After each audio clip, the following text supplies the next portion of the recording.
1 વર્ષના જે વધારા અટકેલા હતા વચનો આપ્યા તો એ જાહેરમાં હું પણ આપવા માટે તૈયાર છું. કયો આગેવાન કેવા આવ્યો તો એ પણ કેવા તૈયાર છું. અત્યારે ફોન નથી ઉપાડતા, એ પણ જાહેરમાં જો ચર્ચા કરવી હોય તો હમણાં ઘણા બધા ચેનલોમાં ચડાવ્યું, આપણે વિધાનસભાના અધ્યક્ષ એમના પેજ પરથી ચડાવ્યું કે ડેરીનો વધારો મળ્યો કે નહીં. તો મને ખબર રેગ્યુલર તો બધાને મળે જ છે.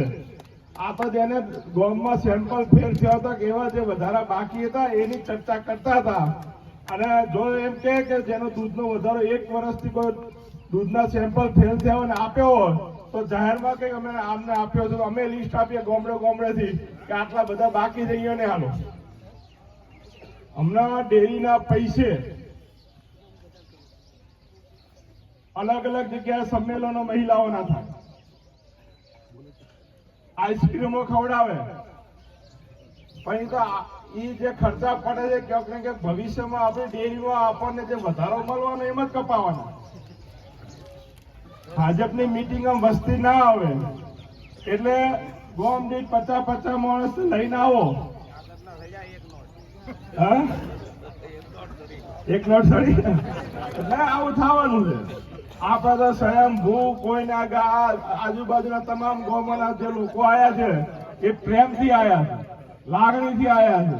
કોઈને કોઈ આલવું નથી પડતું, ખર્ચા ઉધારવા નથી પડતા, હોમો ઉપરથી જમા કરાવવો છે.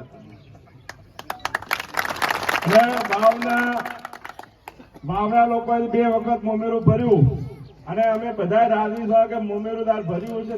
ગેનીબેન વલપાદાર મોમેર માતલ લઈને આવ્યા તો ભાવના બધા રાજી રહ્યા. અને તમને પણ વિનંતી કરું છું કે આપણે થરાદ વિધાનસભામાંથી ગેનીબેનનું પહેલી વખત મોમેરું ભરવાનું છે. વોટો નોટોથી મોમેરું ભરજો અને ત્યારે ગોરાભાઈ ત્યારે ગેનીબેન મોમેર માતલ લઈને આવે સરાવ્યા તો તમે રાજી થો ને ગેનીબેન રાજી થો એવું બધું ભેગા થઈને કાઢજો. આમ તો ઓલું કેનાલે 17 ગામમાં બાકી હતી આવી રહી. અમારા અહીં આજુબાજુના ગામમાં બધા તળાવ ભરાઈ ગયો છે.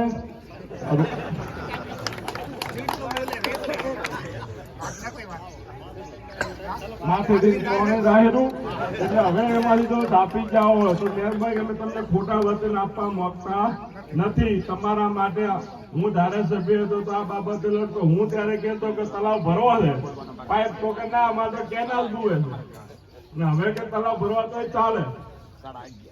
કોઈ પણ વસ્તુ 1400 કરોડ રૂપિયા એમ કહેવામાં આવ્યું કે ભાઈ તલાવ ભરવા માટે 1400 કરોડ રૂપિયા મંજૂર થયા. હું ધારાસભ્ય તો ગેનીબેન ધારાસભ્ય, શિવભાઈ ધારાસભ્ય રહી ચૂક્યા છે. 50 કરોડની પણ જોગવાઈ કરવામાં આવે ને કોઈ પણ નવી તો વિધાનસભામાં બજેટમાં એને લાવવું પડે. બજેટમાં બહાલી આપે એના પછી જ એના રૂપિયા આપતા હોય તો 50 કરોડ નો હતો લાવ બાદ 1400 કરોડ રૂપિયા ફાળવ્યા. હમણાં મેં ગેનીબેનની બજેટની ડાયરી દેખી, એમાં ક્યાંય આ ઉલ્લેખ કરવામાં આવેલો નથી. અમે ધારાસભ્ય હતા ત્યારે 2 કિલોમીટર સુધીની મર્યાદા હતી તળાવ માટે પાઇપલાઇન, એના પછી 3 કિલોમીટર કરી. પણ હવે નકશા આવશે, તમને ચૂંટણી છે ને બતાવવાનું શું ખબર હતો, નકશા આવશે, ડિઝાઇનો આવશે, 3D આવશે. આ વચમાં આ મેન કેનાલ લીકેજ થતી હતી તો કે વિદેશની 7 કંપનીઓ આવવાની છે. વિદેશની 7 કંપનીઓ કેનાલ બાબતે 7 કંપનીઓ વિદેશની કેનાલ ની રિપેરિંગ કરવા માટે આવી હતી. સરપંચ 7 કંપનીઓ હતી. અમારા બાપજીને બધું વધારે ખબર છે કે ડીઝલ લઈ જતા હતા.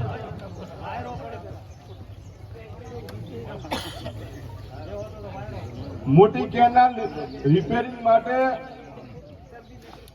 વિદેશથી 7 કંપનીઓ આવી જાહેરાત કરવામાં. પછી ચેક કર્યું તો એક મહાજનપુરાના હતા ને ગીઢાટાના હતા ને એક ઉચપાના હતા ને એક મોગરોલના હતા. આ કદી વિદેશમાં ગામડો થતો રહ્યો. એટલે એવી ટીમે રાખે પ્રચાર કરવા માટે કે દૂરથી બોલે, જાહેરમાં બોલે, વારંવાર બોલે. અમે તો દેખો હેમા બાપુ ચૂંટણી લડ્યા હોય, માવજીભાઈ સાહેબ ચૂંટણી લડ્યા હોય, પરબતભાઈ લડ્યા. ચૂંટણી પૂરી થયા પછી લગભગ 99% કદીએ કોઈને હેરાન કરવાની કોશિશ કરી નથી. પણ હમણાં છેલ્લા 1.5 વર્ષથી અમે કદી સણાવિયામાં લિસ્ટ કાઢ્યું કે ભાઈ મને આટલો વોટ મળે, આટલો વોટ નથી મળ્યો? આલે એનો આભાર ને ના આલે એનો આભાર. પ્રયત્ન કરવાનો કે ના આલે એ બીજી વખત કઈ રીતે આલે એના માટેનો પ્રયત્ન કરવાનો. લોકશાહી છે, ક્યારેક મદદરૂપ થઈ શકે, ક્યારેક ના થઈ શકે, પણ એનો મતલબ એ તો છે નહીં કે હું આખો 5 વર્ષ લિસ્ટ કાઢીને ફરું કે આ ગામમાં આટલો આલ્યો તો આટલો નતો આલ્યો. લોકશાહીમાં જીત્યા પછી તો મોટું મન હોવું જોઈએ. ગામમાં સરપંચ જીત્યા હોય એવું છું 5 વર્ષ એકને એક વાત લઈને ફરે કે મને આપ્યો ના આપ્યો, તો આલ્યો બીજી વખત આવશે. પણ એવી વૃત્તિથી બધાને ચાલવું જોઈએ. પણ કમનસીબ છે આ વખતે થરાદની અંદર આ પ્રવૃત્તિ થતી નથી. આપ સૌને વિનંતી છે, ખાસ કરીને રાજપૂત સમાજને તો એટલા માટે વિનંતી બધાને કરું છું